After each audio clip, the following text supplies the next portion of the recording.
doon. Tama yung sinabi nung senador. Nakalimutan ko na kung si Pimentel nagsabi nun eh. Hindi ako sure eh. Nakalimutan ko. Basta sabi niya, wag nyo na lang kasing bulahin yung tao. Kung talagang ang motibo ninyo ay to extend your kasi ang parang ang dating, ito kasing reklamo nung iba. Ha? 'Di ba ang senator 6 years? Bakit daw ang congressman 3 years? Tama nga naman. Magastos nga naman yung every 3 years kailangan mo maglabas ng limpak na salapi, 'di ba? Totoo 'yun. Magastos po 'yun.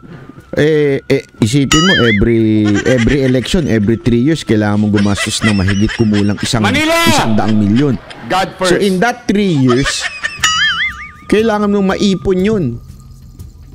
Ibig sabihin, kaya ka naman kurap kaliwa, kurap kanan, kurap likod, kurap harap. Kasi kailangan mong pondohan for every 3 years yung election.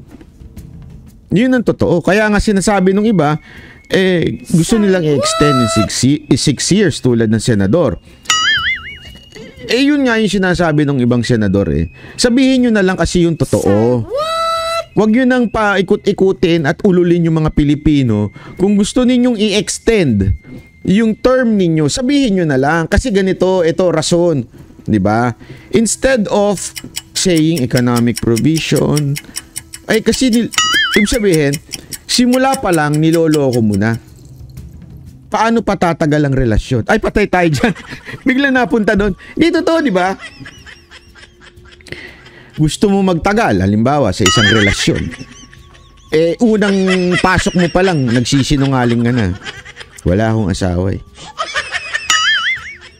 Mahal talaga kita eh. Mga ganyan-ganyan, di ba? Yung pala may asawa ka. Simula pa lang, sabit na kagad yung sinasabi mo. Paano kayo magtatagal niyan?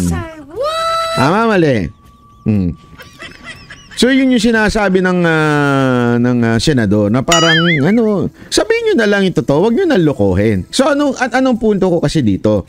Ang punto ko kasi dito, ang kanilang motibo talaga ay tumagal sa posisyon. It's either through chacha o through change of constitution or pabagsakin ang mga Duterte. Dalawa yan. May option A and may option B sila. Pababagsakin nila ang mga Duterte. Ang problema po, habang binabanatan nila ang mga Duterte, paangat ng paangat po ang mga Duterte. At ito nga yung latest na balita. Naku, napakaano nito. Panoorin nyo ito. Alam mo, sabi ko nga ito ang tinatawag na amoy regla. Ay, grabe ka naman banat ba? Yung bibig mo, napakaano. Ano nga may regla? Masangsang, amoy fishy. Ay, grabe naman yun. Maria Sudo! Good evening, banat ba? Ganda na live mo ngayon sa SM9 kahit wala kayong guest. Ay, thank you very much po, palakpakan. Bakit red flag? Kasi nga, di ba, masangsang, fishy. So, pag fishy, isda, amoy danggit. Panoorin nyo to Maraming salamat Maria Sudo. Uy, mag-comment naman kay Maria Sudo kasi tingnan mo, pag nag-comment ka dyan, tingnan mo nag-comment ka, lalabas yung pangalan niyang paulit-ulit. Salamat. Pag naka-pink yan, lalabas yan. Diba? Ito si LMB. Hello, Boss Banat. Bye from Belgium. Try natin to si Madam kung lalabas yung kanya. Kasi alam ko pagka-green. Ewan ko. Try natin. Try. Salamat. Arigato gozaimasu. Yun, lumabas pala pagka-green. Palakpakan. Diba? At least, pag nag-thank you kayo dyan, kahit hindi kayo nagpakulay, may kulay yung text nyo. Mali. Hindi naman natin sinasabi na magpakulay, kaya wala ako sinasabing ganun. Para lang maliwanag yung ang ganda kasi tignan tuloy natin to itong balita na to. Pasok. 14 na milyong pisong halaga ng hinihinalang shabu ang na-recover ng Philippine National Police at Task Force Davao sa checkpoint sa Purok 2, Barangay Lacson, Calinan District, Davao City. Nako, meron daw checkpoint. Meron daw checkpoint na nahuling sabu, Tingnan ninyo kung gaano napaka-sistematiko ang ginawa nung nagdala ng sabu. Hindi, ito panoorin niyo. Para lang sa kaalaman ninyo, makikita niyo dito amoy regle. Something PC. Bastos mo banat ba? Ito, panore. Rona Salcedo, maraming salamat po. Tingnan mo Alas 3 ng hapon, itong Miyerkules, May 29. Ayon sa pulisya, nagsasagawa sila ng checkpoint sa lungsod, kaya pinababa ang lahat ng mga pasahero at bagahin ng rural bus tour para sa inspeksyon at screening. Isang kahinahinahang lalaki umano ang pumunta. Grabe si Jay Guevara, nagpapakulay na ngayon. Yan ba, sinuklian na kita ng palipad mo? 50.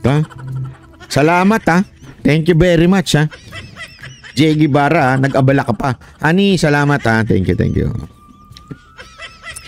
Eto daw, sa checkpoint Sa checkpoint na naman. Naku, lagi na lang dumadaan yung nagbebenta ng shabu sa checkpoint, Hindi nila alam kung saan ang checkpoint.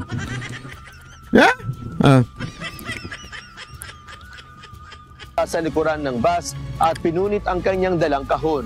Dito na aniya kinuha ang maliit na kahon, tinapon sa likuran ng sasakyan at agad na umalis. So, sa madaling salita, ang ginawa niya, sumakay sa bus, yung may daladalang sabu. Okay?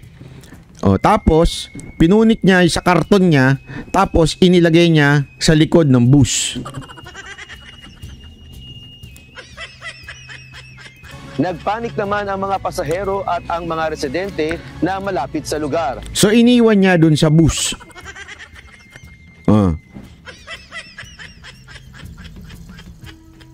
Nang buksan ng box, doon na lumantad ang mga sachet ng umano'y shabu. So, iniwan niya. Hindi, alam mo, yun kagad ang naisip ko dito. So, mantakin mo, sumakay ka ng bus. Tapos, nung magkaka-checkpoint, tinanggal mo pa sa laman ng box mo. Tapos, inilagay mo dun sa likod. Paano nila nasabi? Kasi kwento ng mga tao dun natawa lang ako. Sabi ko, natawa lang naman ako. Kasi parang ganun na talagang kalakaran ngayon na shabu. Bigla mo na lang kukunin tapos iiwan mo na lang doon sa bus. Na parang medyo hindi ako para sa akin sabi nga nila amoy red flag. Ay red. Sorry. Flag hindi. Di ba? Patuloy naman ang hot pursuit operation ng mga otoridad sa tumakas na suspect. So, ayun. Sabi nito, ano sa tingin ninyo? Ano sa tingin ninyo ang nangyari dito? Ito ho ba ay tanim pulburon? O ito ay pandagdag sa sona? Naku, baka mamaya banggitin pa yan. We caught kilos of pulburon in Davao City. Para talaga para sabihin na talagang Davao City magulo dyan sinasabi ninyo walang droga dyan, gusto mo samahan pa kita diba? Taga Davao ako, first time nangyari sa checkpoint po talaga. Eto sandali, isipon ko. Eto, alam niyo ho ba sa Davao City, marami hong checkpoint dyan. Actually, okay? Yung mga tao dyan, ano na sila, sanay na ho sila sa checkpoint dyan. Kaya nga mapayapa dyan kasi pagpasok mo, paglabas mo, may mga checkpoint. At madalas talaga nagkaka-checkpoint dyan. Kaya nga, yung insurgents dyan, sabi nga nila 0% na. At yung mga nagdadala ng mga pulburon dyan, iniiwasan kasi napakaraming checkpoint dyan sa Davao. Tapos, magdadala ka pa. Tapos bubuksan mo, tatanggalin mo, itatapo mo sa likod. Hindi, kasi ito. Ito lang, simple lang. Kung ikaw magdadala, tapos may checkpoint, tapos nasa bus ka, sa tingin mo mahuhulihan ka kaagad nun? Kung itatago mo lang, hindi naman ganun kadali para makita kaagad yung pulburon eh. Pero bakit bigla mo na lang tinanggal sa lalagyan? Tinanggal mo sa lalagyan ha. Sa box niya tinanggal. Tapos inilagay sa likod. Na tila, syempre makakaagaw pansin yun. Di ba? Makakaagaw pansin yun. Na yung isang mama may tinanggal sa bag. Tapos kaya nga nataranta daw yung mga tao, naglabasan. O, paglabasan, syempre, iisipin nila, ano yun, di ba? Nagpresenta parang si Morales, ay, grabe ka naman, Boss Dada. Ay, wala. Alam mo, pinapahamak niyo ako, Boss Dada, nakalimutan na ng tao yan si Morales. Sasabihin na naman, bakit ako bumabanan kay Morales? Ikaw, Boss Dada, pang ano ka eh, nakapapahamak ako eh. Hindi, di ba? Isipin niyo yun ha. Tapos, syempre, sino ba naman tanga ang hindi magre-react dun? Di ba? Kasi may iniwan yung mama ang karton doon sa likod eh. Tapos umalis. At the same time, ito matindi ha. Hindi ho yan 20 pesos na pulburon. Hindi po yan 100 lang. That's worth 14 million. 14 million na pulburon. Iniwan mo lang basta-basta. Iniwan mo lang basta-basta. Iniwan mo. Tapos ito matindi pa. Walang nahuli.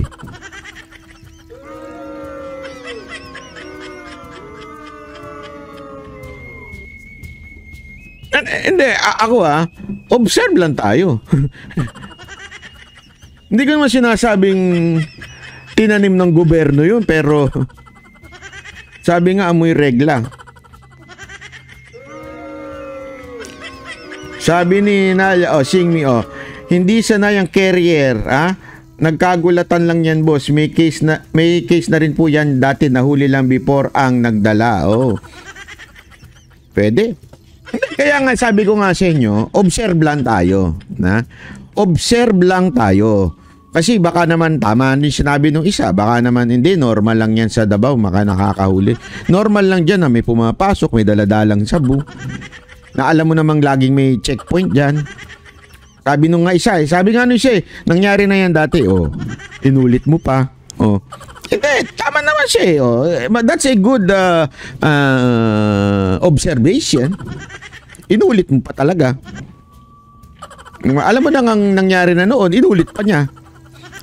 Sabi nito, 14 million, dala-dala lang sa bus, walang man lang kotse.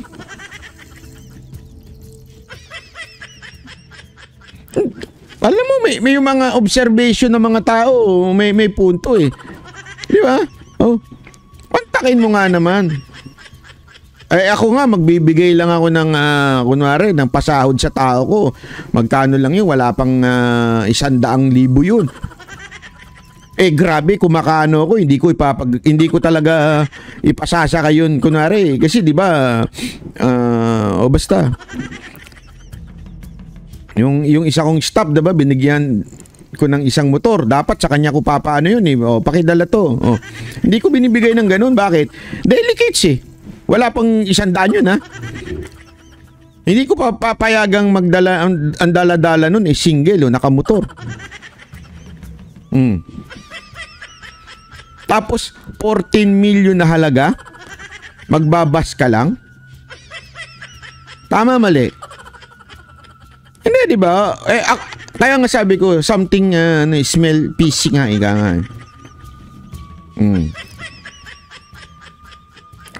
Sabi, di kaya plan yan kasi di ba may bagong deploy ng mga pulis kasi di yan ordinary. Nako po, yan na nga eh.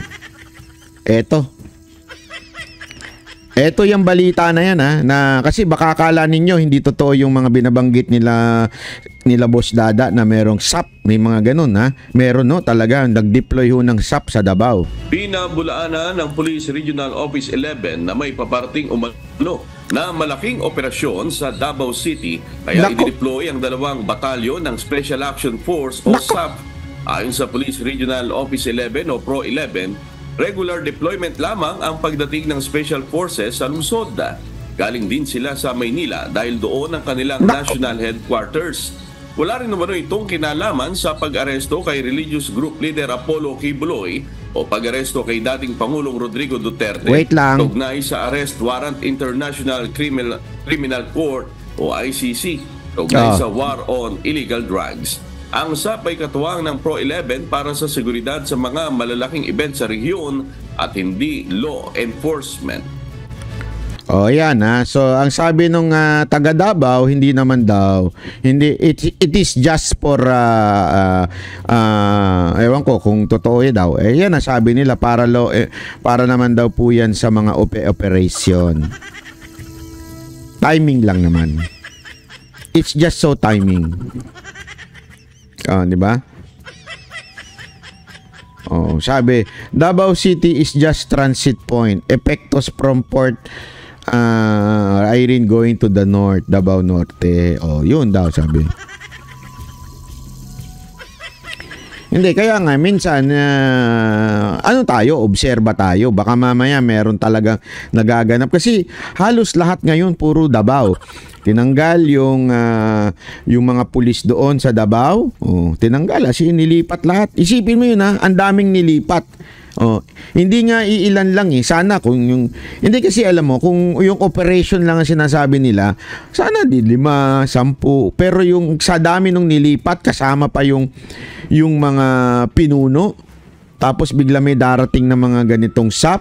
Tapos may darating na may mga ganyang palabas sila. Talaga nga namang minsan sige, sabi mo ng coincidence pero nakakaduda ika nga. Parang Batang Quiapo lang ang script.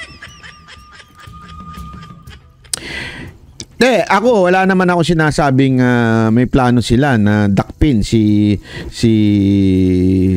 Pastor Kibuloy o di kaya si Pangulong Duterte. Pero obserba tayo. Ha? Baka mamaya kasi malingat tayo sa issue ni Mayor Guo o kaya ng PIDEA Leaks, ginugurgur na pala yung ating presidente doon, di ba? Hindi, kaya nga importante natin yung maunawaan. Baka mamaya kasi gurgura na pala nagaganap. Tayo, enjoy na enjoy tayo sa chismisan.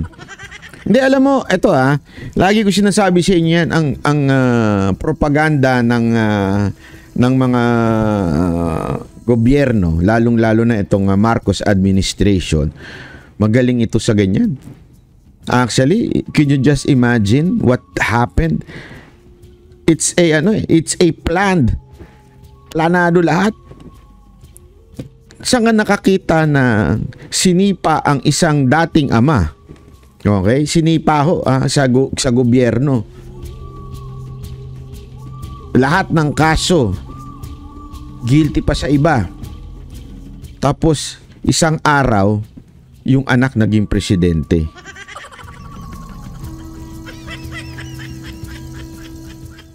So anong ibig ko nang sabihin nun? For the people, the Filipino people to change their mind. Okay? Sobrang propaganda ang pinagana doon. Ibig sabihin, sobrang galing na pagpaplano, sobrang galing na mga kasinungalingan, matindi, di ba? Hindi ho biro.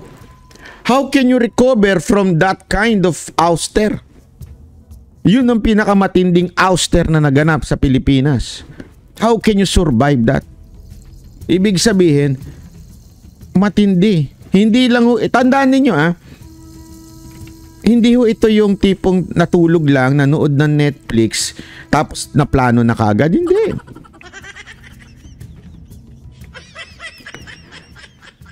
Ito'y mahabang pagpaplano para pagandahin at pabanguhin ang mga pangalan nila. Miles Wood, salamat po. Thank you very much. So ano ang punto ko dito? Ginawa nila yan. Kaya nilang gawin ulit yan. Sa madaling salita, dadaanin nila sa propaganda. Kaya nga, di ba ho, isa nga hong ginawa nilang propaganda, yung, eto no one knows this. Actually, hindi ko nga alam bakit hindi alam ng iba. pag may mga nakakausap ako, ang lagi nilang hirit, tanungin nyo rin yung mga kaibigan nyo, ang lagi nilang hirit, ha? Di ba, magkabati yung mga Duterte at mga Marcos, di ba magkaibigan niya si Pangulong Duterte at ang Marcos? Tanungin nyo yung mga kaibigan nyo. Yan ang lagi nila sinasabi sa akin. Di ba magkaibigan sila? Ba't sila nag-aaway ngayon? Oh, tanungin nyo. Kayo mismo magtanong. Alam mo, minsan napapakamot na lang ako ng ulo eh. Ano ba itong kaibigan ko? Tanga o ano, bobo? Hindi ba nila narinig si Pangulong Duterte ilang beses nagsalita nun?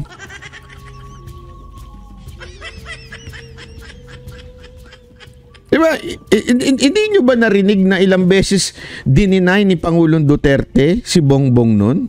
Paano nyo nasabing magkabati sila at kakampi sila?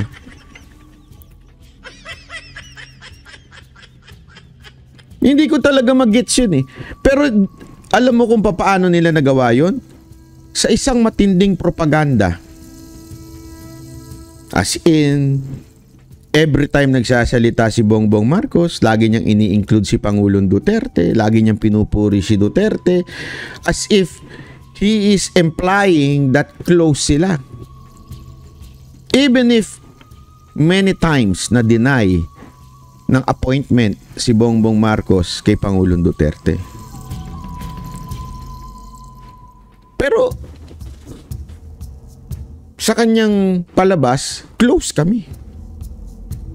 And pinalalabas niya, kaya nga ho, even during the election 2016, may mga grupong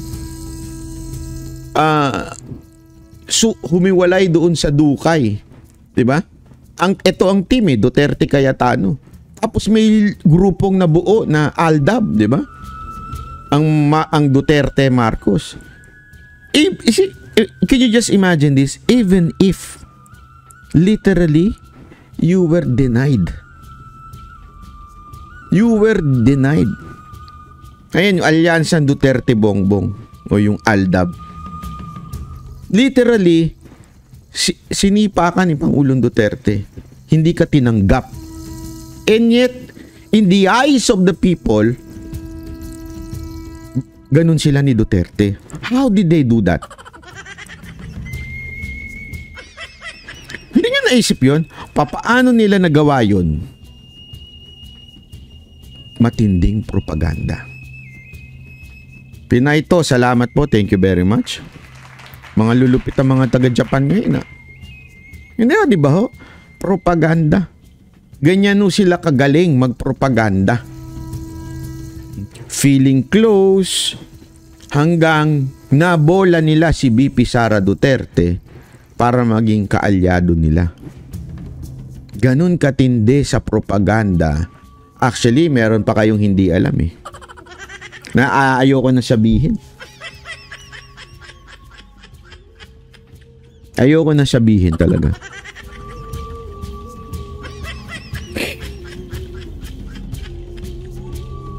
Kasi may tatamaan eh. Wag ko na sabihin. Ito, ano lang ito eh. Inside ano lang ito, story ba? Hirap na. Balikan nyo na lang. Ito, alam ito Alam ito ng mga unang sumuporta kay BP Sara Duterte. Yung Tapang at Malasakit movement. Alam nyo yan. Tapang at Malasakit movement. Sino dito nakakaalala doon? Sino ang close ni BP Sara Duterte doon? Saan nilunsad yun? Diba? Yun ang totoo eh. Sabi ni Export, nag-plug pa. Live now, Luminous by TCA. Anong gusto mo?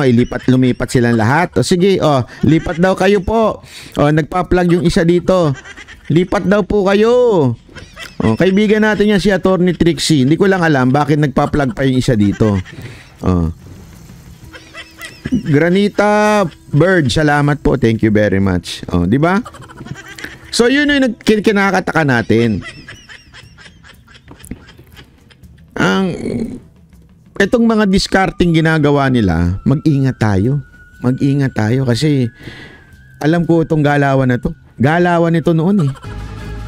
So there were no any beef up sa SAF na personnel. Nandyan na po sila, matagal na. And then, there are camp at Davao del Norte, hindi sa Davao City. Ay, ayun. Huwag niyo naman inaaway si Atty. Trixie. Sabi nito, isa luminous puro IMEM bilang... Huwag naman ganun. Sabi nito isa, dito ka pa nag-live, promote. Alam mong may naka-live, si Jay Guevara. Ayan nyo lang, kayo naman. Hindi, alam mo, wala namang problema sa atin yan. Kasi sabi ko sa inyo, it's your choice kung sino yung gusto ninyong paniwalaan. Sandali Penga akong kape. Ay, sorry. Kasi ko. Pag walang kape, parang walang energy. Alam mo yun, nawawala ng energy. Ano kaya ang pakiramdam ni BP ngayon nagsisisi siya? Kaya siya dahil sumama siya kay... Nako, ewan ko. Ayoko mag-comment. Mahirap na. Boss Banat, bakit ganun si Coach Jared sa inyo? Bayaderos daw po kayo, sabi niya sa live niya kahapon.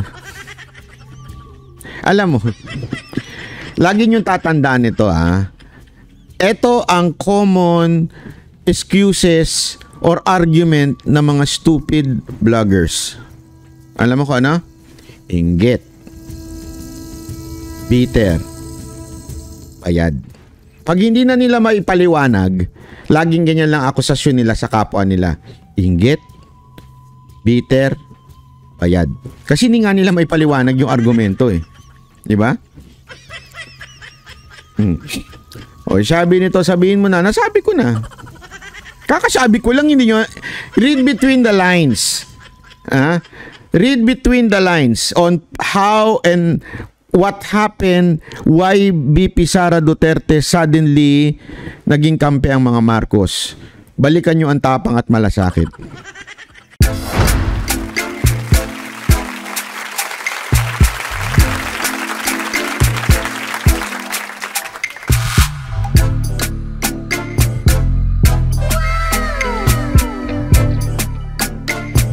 Performance will start momentarily.